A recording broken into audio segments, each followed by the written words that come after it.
So I saw a popular tweet recently that said, literally the most American thing you can do is look at historic architecture and go, this is kind of giving me Disneyland vibes.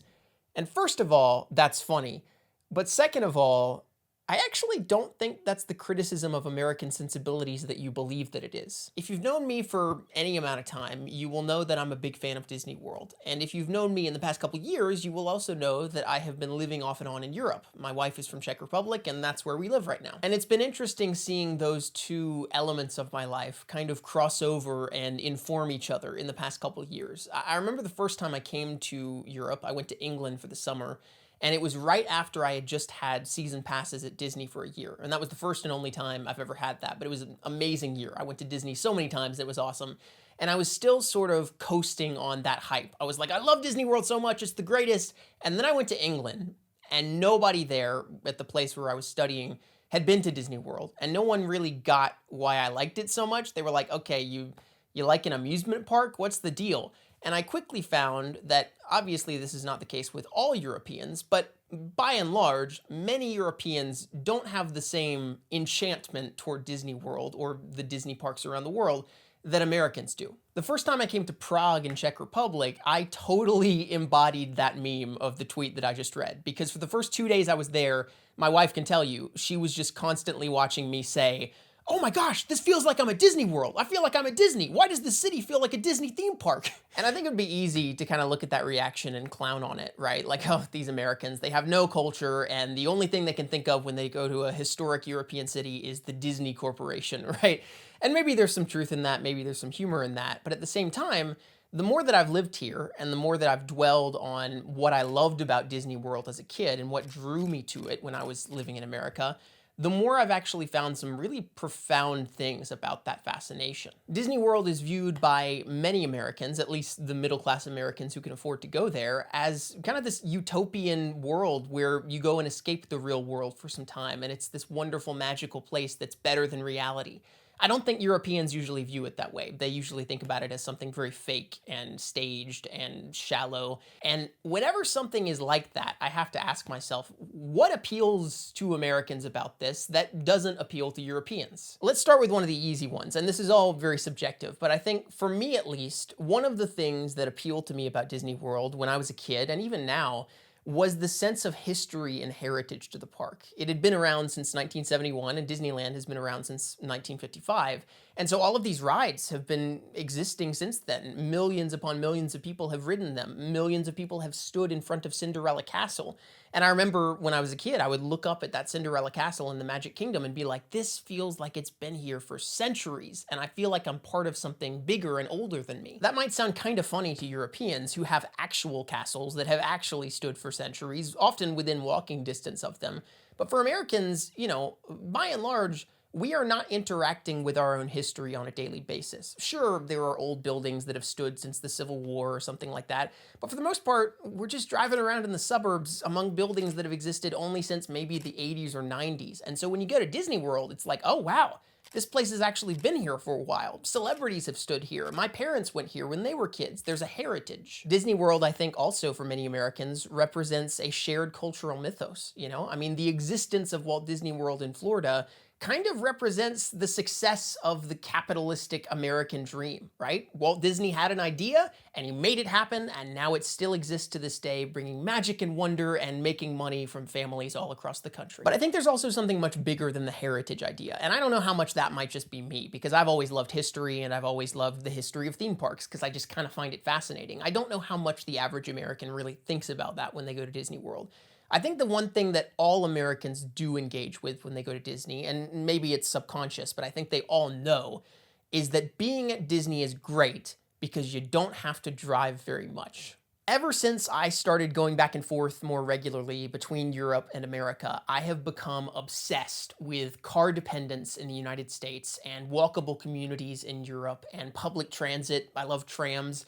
And it was very quickly that I realized that my love of Disney World actually played into that, and it had been playing into that ever since I was a kid. I truly believe that the primary reason that Americans love Disney World so much, even beyond the movie characters and Mickey Mouse and all this kind of stuff, is because we are so used to being so dependent on our cars in day-to-day life that the concept of a place where you can walk most of the places you want to go, or take a bus or a Skyliner or a monorail, feels like a fantasy world. I know some families still use their cars a little bit at Disney World to drive from park to park or things like that, but for my family at least, we would always park our car at the start of the week and then take the bus or the monorail or the Skyliner everywhere we needed to go because we were so relieved to not have to drive anymore. So Disney World has pretty effective public transit options, at least far more effective than most US cities and certainly better than the suburbs. In fact, there was a urban planning expert on Twitter I saw said this the other day. He said,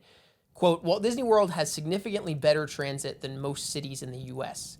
Its 12 train set monorail, 325 buses, would make it the 16th most ridden transit system in the nation. America's fantasy world, it turns out, is a place you can get around without getting into a car. And Disney World also includes, Skyliners and boats and wheelchair accessibility that puts it above most American infrastructure, so that's a pretty big deal. I've recently become obsessed with this show on Netflix. It's called Old Enough, and it's a Japanese reality show where basically they send 2-year-old, 3-year-old, 4-year-old toddlers out into their city to go do an errand for their parents, like go to the grocery store and get a cabbage or something like that. And I think I've been so entranced with this show because the concept of a place where a toddler could go run an errand in the city without being hit by a car literally feels like science fiction. And that's one of the other things about spending your day at a particular Disney park, even once you disembark from the public transit that got you there, is that everything in a theme park is built to human scale. It's not built for cars, it's built for people. And that's why, Main Street USA in the Magic Kingdom is almost like this taunting image of what America was and what it still could be, but that we don't have anymore. We don't have main streets like that are built for people instead of cars. If you want to walk places in the United States, especially in suburbia, you will get weird looks from everyone because we all know deep down that these places are not designed for people to walk, right? I mean, you go to any big box store like Target or Home Depot, and the sign is going to be massive, not human scale, but scaled for people to be able to see from their cars. Sidewalks mostly feel like an afterthought, and the public transit itself is extremely ineffective and infrequent. Compare that to Disney World, and yes, you're walking around a theme park all day, but it feels like a place that was explicitly designed for people. There's restaurants that feel like the interior wasn't just an afterthought. They're inviting for individuals to come in. There's relaxing spots to sit down and watch the world go by. There's big walkways where you can explore without fearing getting hit by a car. And Disney parks are designed in such a way that they're meant to be navigated on foot, and they're extremely easy to orient yourself within and know where you are. The original map for Disneyland, which was this hub and spokes model with the castle in the center, was designed based on the city of Paris and how that walkable community was laid out. Americans love Disney World because it's one of the only places in their country with a sense of heritage and history and cultural mythos that feels bigger than them. And it's also one of the only walkable urban environments with good public transportation, semi-trustable public health, and a sense of agency that kind of gives everyone the same opportunity to get where they want to go, whether they have a car or not. The crazy thing that I've realized after a couple years dwelling on this has been that every American ideal, the experiences that Americans idolize and places they want to go on vacation, has certain things in common, and they all speak to what we don't have. Americans love going on vacation to quaint little beach towns, and often those beach towns are a lot more walkable and compact than the places they live back home. Americans also idolize the college experience because college is one of the only times in their lives that they live within physical proximity of many of their friends and within proximity of food and entertainment and good transit. We also love sending our kids to summer camps, which is a time where you live in close quarters with other people and spend more time outdoors and have everything within walkable distance for a couple of weeks.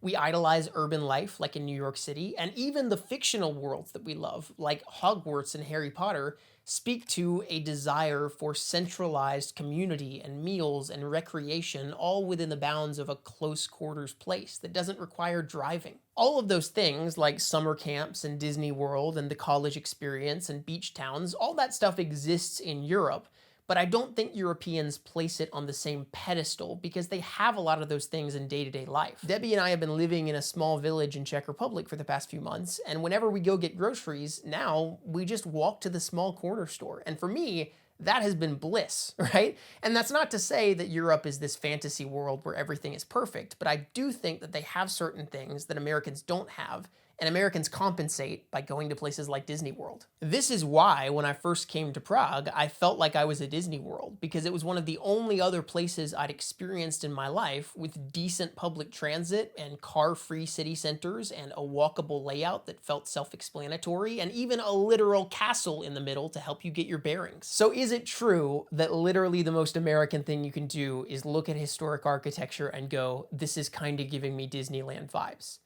Yeah, I think that's really true. Totally true. But it actually gives me some optimism about America, because it means that we all have some desire for this better world, and maybe someday we could make it happen if we would just believe that it could be reality. That's what Disney World did for me when I was a kid. You know, I think it enchanted me with the idea of what the world could look like if we would allow humans to use their creativity in ways that helped each other flourish, you know? And I don't think that I would have traveled to see the world. In fact, I wouldn't have met my wife in England if I hadn't been enchanted by Disney World first. That's what made me want to go travel. So for me, the uniquely American obsession with Disney World is not a cynical or bad thing at all. I actually think that it's a really positive impulse that we have, and it just takes showing people that that could be reality. It doesn't have to be a fantasy. It's just funny to me because I see so many Europeans who are cynical about Disney World and Americans who are cynical about Europe, and I go, you guys all kind of want the same thing, you just don't know it. Anyway, thank you so much for watching this video. If you enjoyed it, there is a Patreon link down below where every month I do a ramble that is voted on by the Patreon community. And in the past few months, I've done some about Europe and America, differences, walkable community, public transit geek kind of stuff.